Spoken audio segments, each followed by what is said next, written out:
camarade, je tiens à m'entretenir sur une question très importante avec toi. Car la vie nous offre tellement d'alternatives et le libre arbitre nous donne le dernier choix. Quand on tue par là, et que veux-tu dire concrètement? Libère ton âme inquiète de ces chaînes qui te tourmentent, mais fais-le discrètement. J'ai mûrement réfléchi, cher acolyte, je pense qu'il est temps de partir. Qu'il est temps de laisser le peuple profiter des richesses, car il a tant souffert le martyr. Rester aux commandes serait cruel et je le pense sincèrement. Qu'avons-nous fait pour ce pays si ce n'est le ruiner lentement et sûrement? Nous sommes les pires égoïstes que notre nation n'ait jamais connus. On s'est toujours battu pour que les meilleurs projets soient jamais méconnus. Et on se vante de ce qu'on a construit, pourtant on sait que c'est insignifiant. On traîne le peuple dans la boue, pire on le fait vivre comme un mendiant.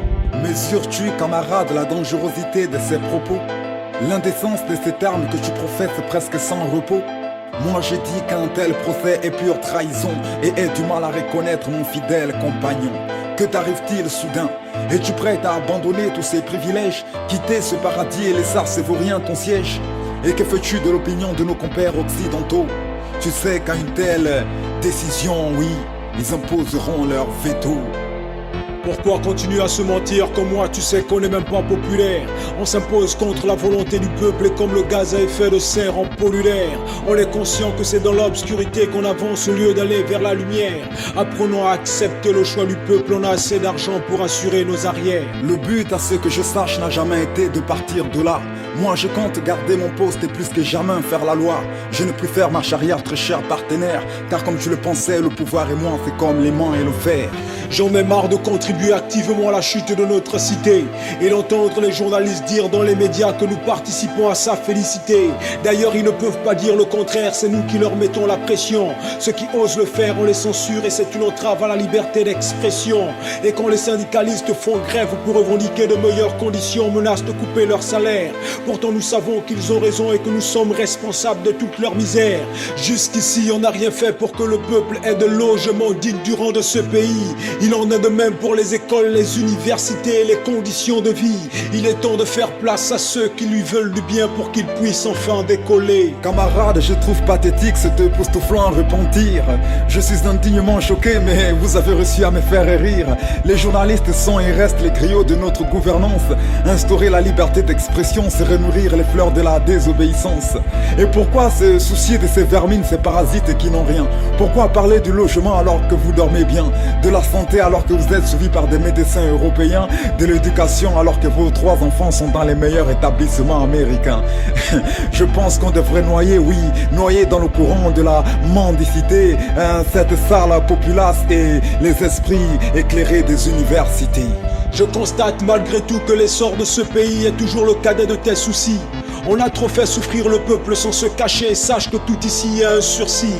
L'opinion nationale et internationale observe nos faits et gestes comme un chat averti observe ceux d'une souris. À la moindre faille, ils n'hésiteront pas à pourrir nos précieuses et nobles vies. Je ne veux plus que la foule nous suive pour des t-shirts, quelques francs, des bières ou des sacs de riz. On aurait dû créer beaucoup d'emplois bien rémunérés pour qu'ils nous suivent seulement parce qu'ils en ont envie.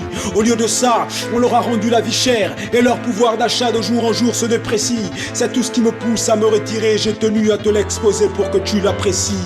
Faire du mal à autrui, voilà ce qui nous fait vivre. La communauté internationale ne nous tapera jamais dessus tant qu'on continuera à la servir.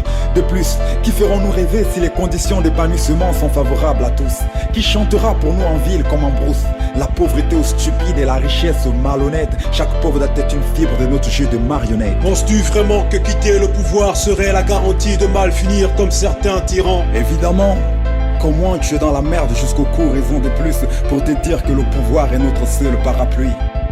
Par tous les diables, camarades, arrêtez de vous méprendre. Le caprice d'un cœur attendri, hélas, pourrait tous nous faire pendre. J'avoue que j'aime plus les biens mal acquis que mon pays et les perdre ainsi me ferait très mal au cœur.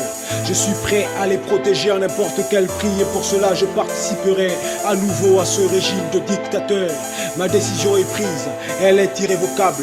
Sache que l'inquiétude qui était la mienne désormais s'arrête ici. Voilà qui est bien dit, cher marchand de désespoir. De plus, nous avons l'armée. Nous avons l'armée. Nous avons l'armée. Nous avons l'armée. Nous avons l'armée. Nous avons l'armée. Nous avons l'armée.